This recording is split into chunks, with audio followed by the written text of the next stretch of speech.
Hi everyone and welcome to the Daily 8. I'm digital reporter Madeline Bursma filling in for Phil Pinarski. We've got a busy day of news for you today, including when you can expect to first see snow in West Michigan. But first, Trotter Ministries is hosting its 21st turkey drop today, working to collect thousands of turkeys for those in need. The Grand Rapids Homeless Shelter has partnered with Celebration Cinema, the Muskegon Rescue Mission, and Gateway Mission in Holland to run the annual charity drive. Feeding America West Michigan will store and distribute the turkeys. The goal for this year's event is some 5,000 turkeys. There are 6 drop-off locations, which you can find in this story on woodtv.com. And then West Michigan's first snowfall is likely, at least for some tonight. Storm Team 8 meteorologist Scott Larson has the details.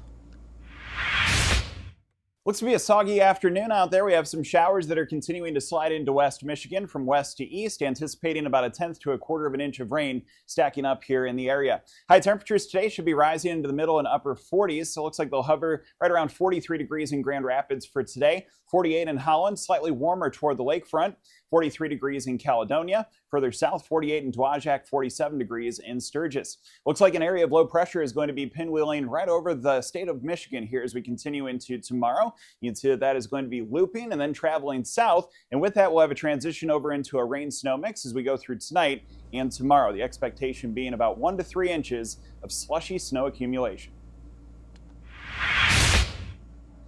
Thank you, Scott. And in Cedar Springs, a loss of water pressure has prompted a boil water advisory.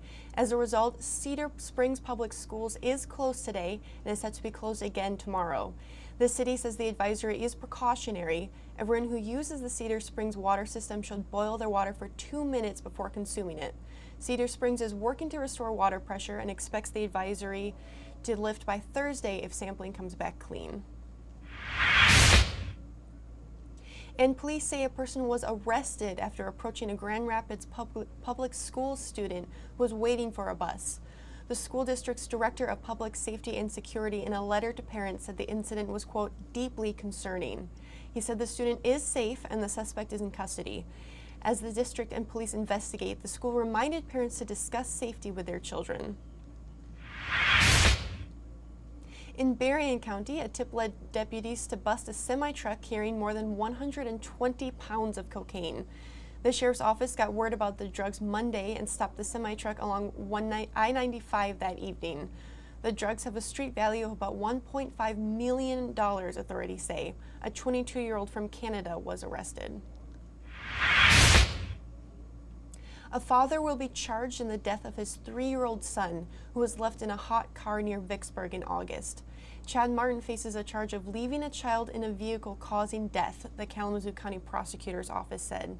The child was discovered dead in his father's SUV on the afternoon of August 13 outside of a family fair.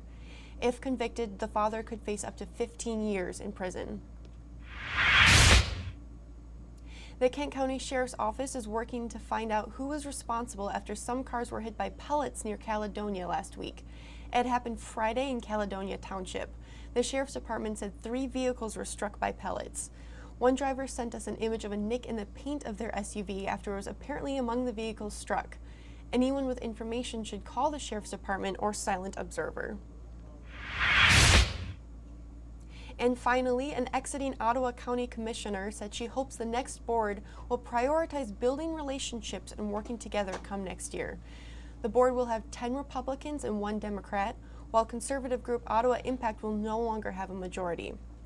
Commissioner Rebecca Curran, a Republican who is not affiliated with Ottawa Impact, chose not to seek re-election after she declared a run for Michigan's open U.S. Senate seat. As she reflected on her last 2 years on the board, she said she wishes there's more communication and compromise. Thanks for tuning in to today's edition of the Daily 8 here on the News 8 Live Desk. Phil Pinarski will be back tomorrow with 8 more stories you need to know. For now, I'm Madeline Bursma, wishing you a great rest of your day.